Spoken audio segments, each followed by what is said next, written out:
and welcome to Subjective Thoughts. And our comic for today is Captain Henry and the Graveyard of Time, issue 2 by Dark Horse. Now there is fighting, some shooting, weird shit, ghosts, and weird creatures in this one. So if you are in any way squeamish, you have been warned. Also, spoilers. Alright, here's the team.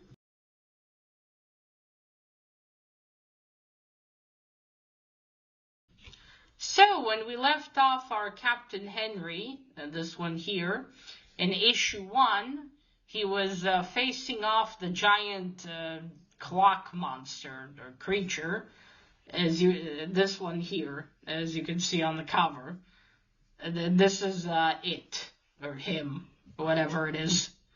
But that's who he was, just trying to survive against, basically. That's where we left him. He was about to be crushed. We started this issue back in the mansion of I forgot his name already, but in the mansion where it all started, where Sir Edward Grey and the Witter's siblings, the brother and sister, came to help this nephew with his uncle, who suddenly died and spirit was trapped in the stuffed polar bear. So, it's morning now. You can see Mr. Witter's futzing with the machine. Sir Edward Grey's like, well, Captain Henry, can you bring him back? And then he asks Miss Witters if she can reach a Jameson. No, wait. Yeah, the Jameson rod. They named it after their brother. If she can reach him, she says no. And you can see the poor nephew and just sitting in the corner next to the stuffed polar bear. Just, rocking back and forth. And then we immediately then move on to Captain Henry. Like I said, he looks like he's about to be crushed, but in the last minute he jumps on the wall thing of machinery and escapes. And he keeps running, but there's not much he can do. It's impossible to maneuver. And this creature is incredibly strong. Like, he goes up this wall of metal and he just takes and rips it in half, practically. And so how do you face or even escape such a thing? And there's nowhere to maneuver. And as he runs towards an edge of something, it looks like that's it. And he's like, all right, that's it. You've caught me. I'm going to face you with my own 2 fists. And it looks like the creature is about to finish him, but then someone shoots at it. A beam of, what do you call it? Not beam, but the circuit of electricity is shot at the thing, and it runs away. Whatever was shot at, I think it's electricity, it hurt it, and it's running away. And Captain Henry turns around, he's like, and all he sees is a silhouette of a man, and it looks like a man, but then there's all sorts of things coming out of the back. But it's because it's a little darker, but then and this man asks him, are you alright, lad? And as he gets a better look, he can see there's just a man with this contraption. And just imagine the Ghostbusters backpack and the thing they had, this sort of like rifle. It's something like that, but more, I don't know, Victorian-era machinery, maybe? So he approaches him, and the man introduces himself, and his name is, I'm going to refer to him as Professor, but I will tell you his name, because it's a bloody long one. So his name is Bertram Archimedes Otterham. Fuck me, that's a mouthful. So he's a neutral philosopher of the Royal Order of the Aether. Or Aether maybe. And an adventurer of time. So yeah, that's who he is. So I'm just going to call him Professor, because that's what Captain Henry refers to him as. Okay, so they introduce each other. Captain Henry tells him that he's okay. And then they start walking So the professor, as they walk towards the professor's time machine, explains to him what this place is. So as the title says, Graveyard of Time, it's actually more a graveyard for time travelers. And that explains all the clocks, because all around it are just machines and decomposing bodies of time travelers.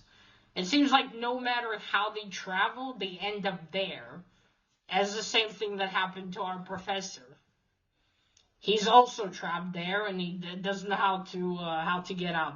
So he used to belong to this order, or still belongs to it. The Ether, if I'm even pronouncing that correctly.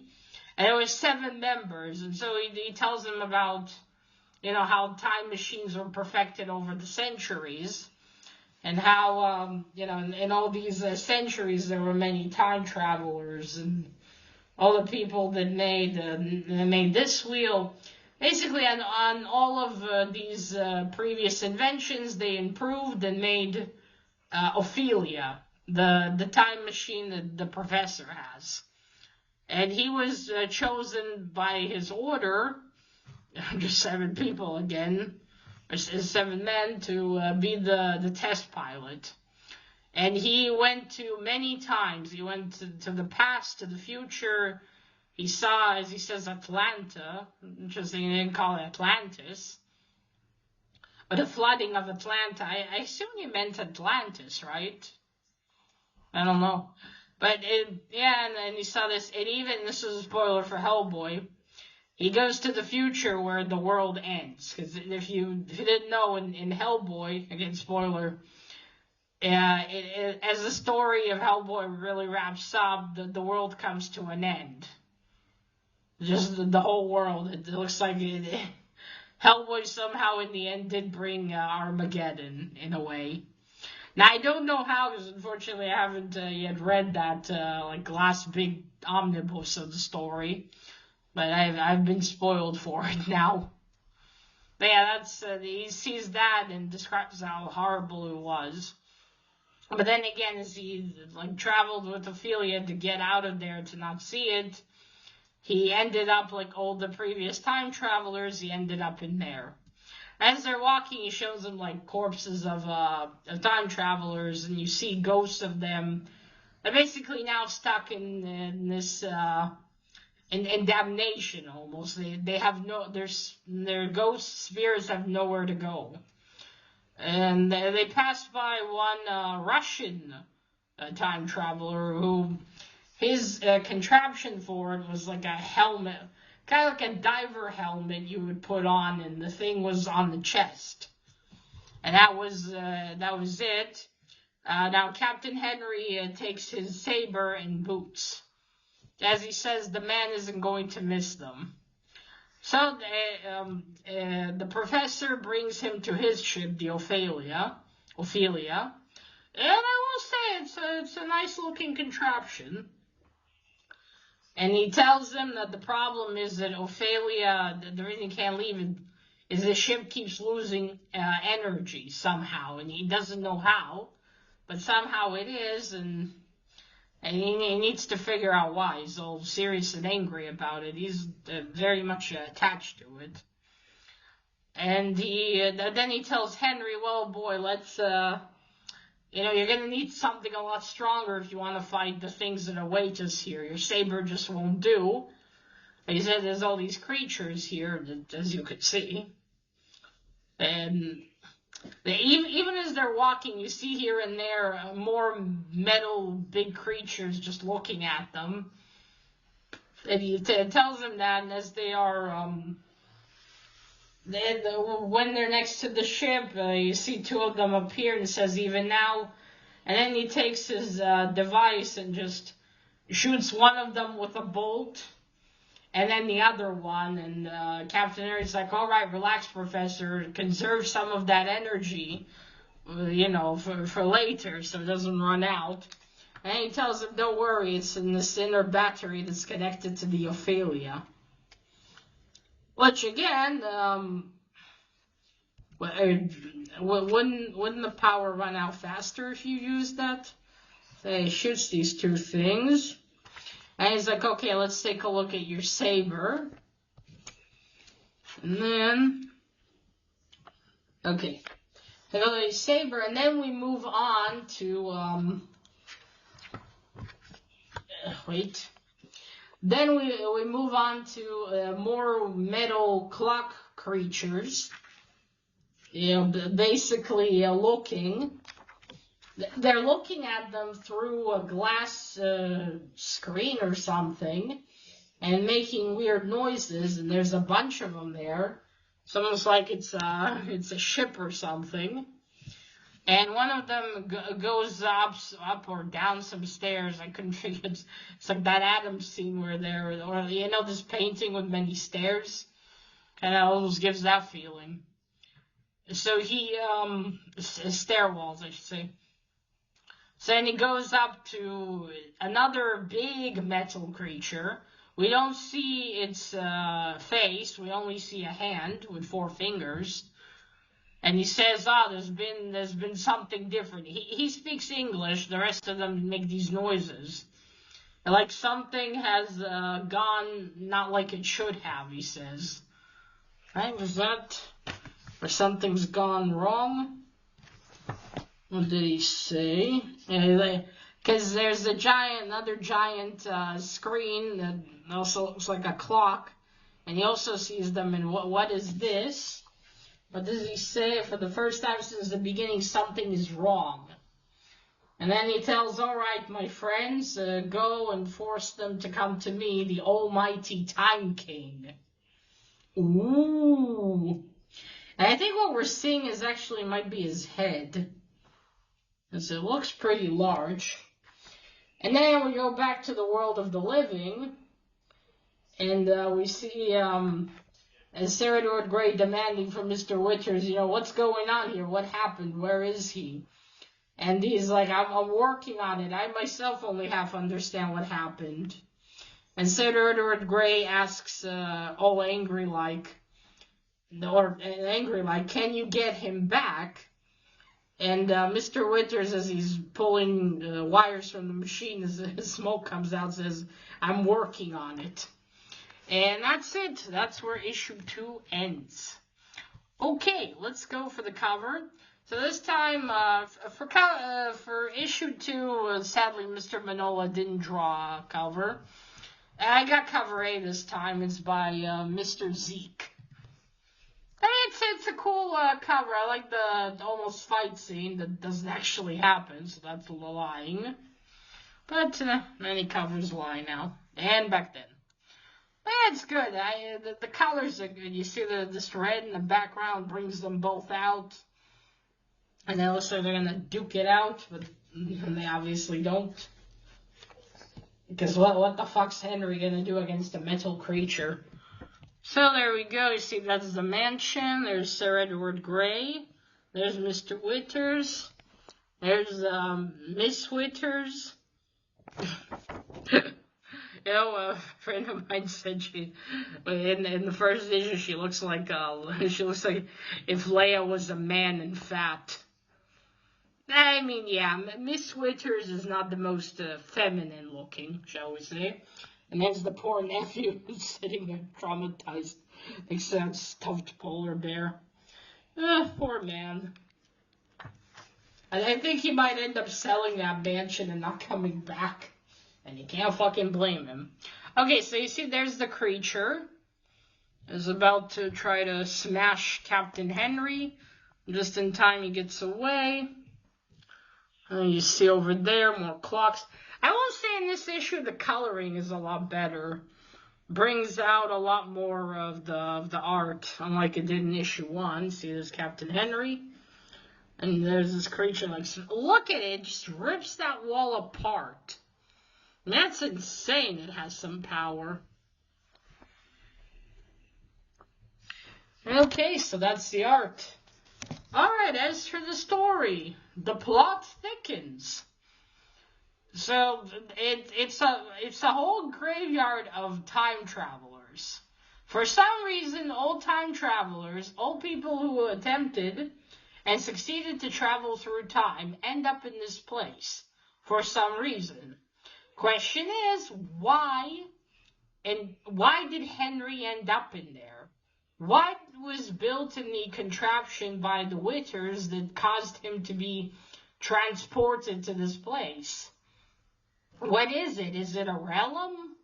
Is it some kind of dimension? What is this place? I mean, we got the almighty Time King, but what is he king of? King of a realm? Because funny, on Goodreads, it says, like in the summary, Captain Henry's another planet. Henry, sorry. I'm like, what planet? What? How did we go from time traveling to aliens? So yeah, somehow, maybe they'll explain it, Captain Henry ends up in the graveyard of time. But the question is how? How did the suit and whatever happened with increasing the power made him end up in there? Was it something that Jameson has devised? Did he know about it? Did they unwittingly design something that works as a time machine as well? What's going on? Will Captain Henry and the Professor be able to escape? Who is this Time King and what does he want with them? So it looks like his whole thing is he sits there and these people that travel, they get stuck in there and they die. And maybe that's...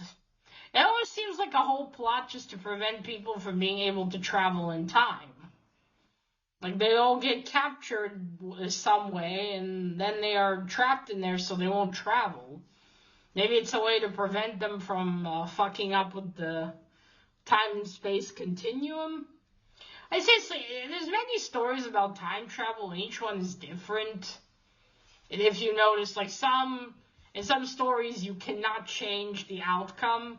It's always going to be the same. While in others you can go back and change something and it doesn't have to be like that. And then in others, you can't see your past self, you can't meet, you can't touch. In others you can and it's absolutely fine. Nothing's gonna happen. Yeah, it's all very confusing with that. It depends, I guess, on what the writer wanted to do. But if you pay attention, you see that in a lot of them, the rules constantly change on what can be done and what cannot be done. So it's interesting here. What's the Time King's role? Is this a realm or is this truly another planet? And does it mean that these things are aliens? Who knows? Will the Professor and Captain Henry be able to find a way out? And then what? Captain Henry needs to return back to Sir Edward Grey and everyone, and the Professor needs to go back to his order. But then what's he going to tell him? Sorry guys, we can't do the traveling.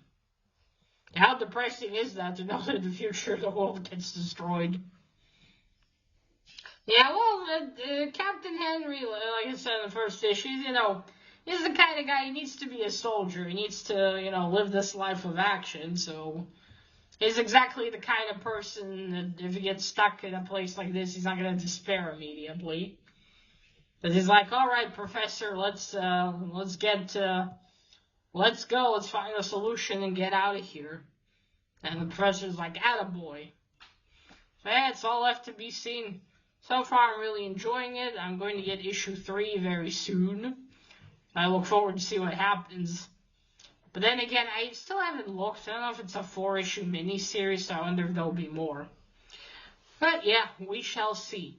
Alright, folks, let me know what you thought of Captain Henry and the Graveyard of Time issue 2. And remember, collect what you're passionate about and share it on YouTube. Bye!